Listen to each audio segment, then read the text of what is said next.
Mes chers amis, je vous salue dans le nom de notre Seigneur Jésus-Christ. Aujourd'hui, nous sommes encore là pour notre 4e numéro dans notre plateforme Jésus-Christ te cherche. Le thème est intitulé « Seras-tu sauvé par le que ton âme repose en paix ?»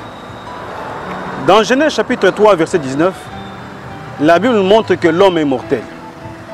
Il est écrit « Tu étais poussière, tu retourneras à la poussière ». C'est la sentence que Dieu a prononcée contre l'homme après que nos premiers parents, Adam et Ève, aient péché. C'est la conséquence de la mort. En tous les cas, le phénomène de la mort est vécu et constaté dans tous les pays du monde. Partout où il vivent des êtres humains, on parle également de la mort. Et la mort est le sujet d'une tristesse. Elle donne lieu à l'organisation de funérailles.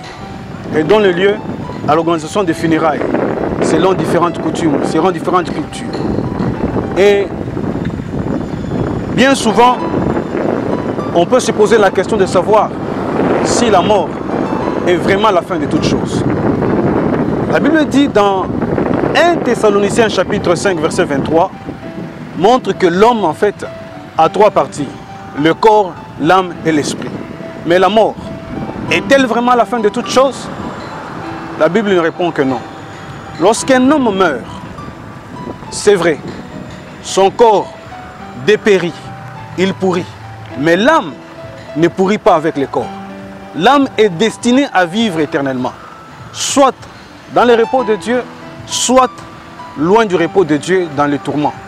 Mais c'est la manière dont chacun de nous aura vécu sur la terre, la manière ou l'attitude que chacun de nous aura manifesté vis-à-vis du salut que Dieu nous offre, qui détermine la manière de vivre.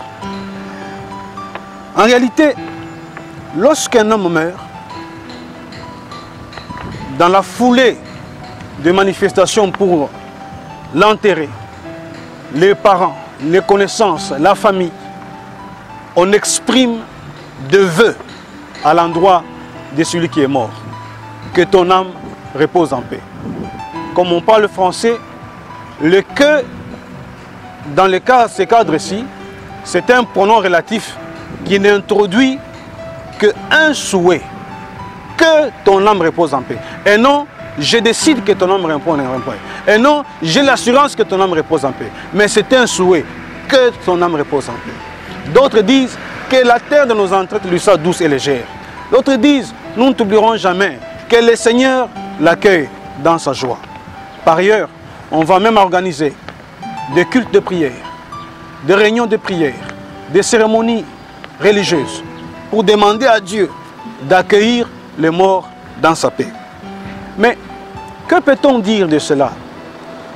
Ces manifestations rendent témoignage à la parole de Dieu sur 2 plans principalement.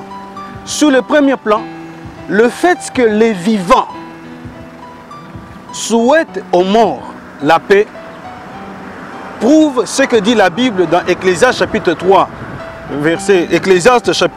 verset 11, que Dieu fait toutes choses bonnes en son temps et même il a mis dans le cœur de l'homme la pensée de l'éternité. Donc tout homme, même qui ne connaît pas le Seigneur, quand il voit un mort, ce qui lui vient à cœur, c'est de lui souhaiter la paix. Si la mort était la fin de toute chose, pourquoi les vivants souhaiteraient-ils la paix aux morts? Donc nous rendons témoignage à Dieu que la mort n'est pas la fin de toute chose, qu'il y a une vie après la mort. Deuxième témoignage que l'on rend à Dieu, c'est que la seule chose qui vaille qu'un homme emporte de cette vie à celle qui est dans l'au-delà, c'est la paix. Quelles qu'aient été les richesses, la beauté, les savoirs, la science, les diplômes qu'un homme a eu sur cette terre, on ne l'enterre pas avec, on ne l'amène pas avec, mais tous ceux qui restent vivants lui souhaitent une seule chose, que ton âme repose en paix. Donc il rend témoignage que la seule chose que nous qui sommes vivants devions lutter pour amener de l'autre côté, c'est la paix. Et ce besoin de paix se fait voir également quand on amène les morts au cimetière à la croix pour ceux qui sont dans les cultures où on enterre. Parce que d'autres dans les cultures, on incinère les morts, on asperge les cendres à tout bout du vent, mais en souhaitant la paix, ou qu'ils reviennent d'après leurs croyances, dans une autre vie meilleure, plus de paix. Mais pour ceux qui vont au cimetière pour enterrer, sur la croix à la tombe, on inscrit une mention RIP. RIP veut dire en latin requiescat in pacem. En d'autres termes, repose-toi en paix. Alors la question, est-ce que le souhait que les morts, que les vivants émettent au besoin, à l'endroit du mort, en disant que ton âme repose en paix, suffit-il à donner la paix aux morts? Mes frères, malheureusement non. Malheureusement non, parce que celui qui dans sa vie, un jour a écouté la parole de Dieu, a senti que son cœur était touché, il reconnaissait qu'il conduisait sa vie seul, mais a décidé sincèrement, volontairement, de donner sa vie à Jésus-Christ, celui-là, son nom a été écrit dans les livres de vie. Et Jésus le compte comme son enfant. S'il mourait aujourd'hui, il peut avoir l'assurance qu'il ira au ciel. Même si les hommes ne prononcent pas des souhaits d'épée sur son cas, sur son compte.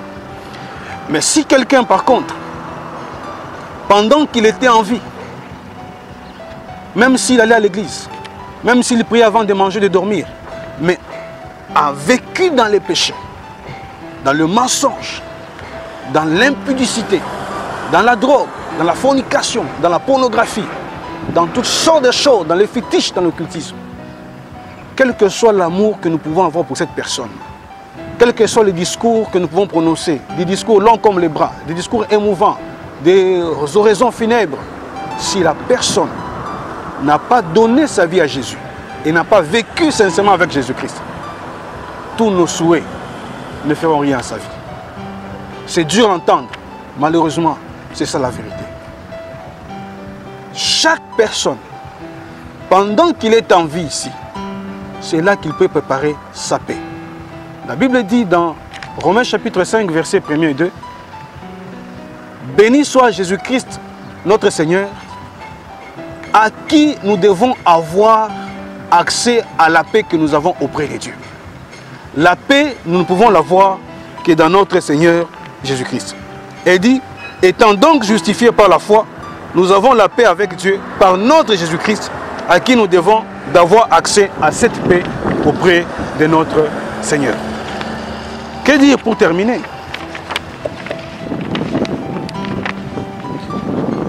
Les deux conditions pour avoir la paix dans la vie, chers amis, c'est se repentir de sa vie de péché et recevoir Jésus-Christ comme Seigneur et Sauveur. L'expression que ton âme repose en paix, que la terre de nos ancêtres soit douce, que la terre de nos ancêtres soit légère, n'apportera pas la paix dans la vie d'une personne. Aucun discours d'homme, fût-il loin de Dieu, ne donnera plus de repos à l'âme de celui qui est mort dans ce péché. Aucun culte, aucune réunion d'assemblée, aucune messe, aucune prière d'intercession ne donnera du repos à l'âme de celui qui a choisi de vivre dans le péché jusqu'à sa mort.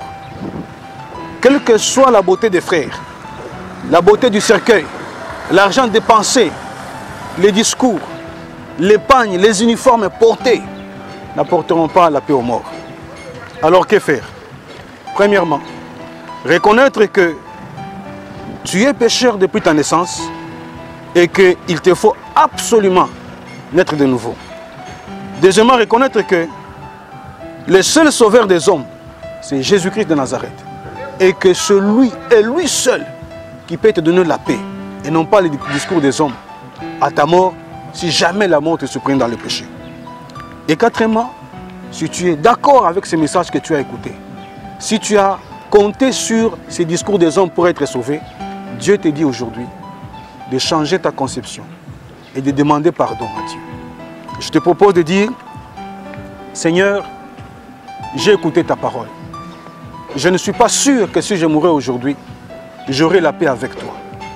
Mais je me sens concerné par ce message.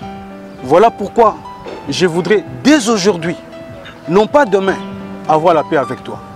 Pardonne-moi mes péchés connus et inconnus, mes péchés dont je suis conscient et dont je ne suis plus conscient.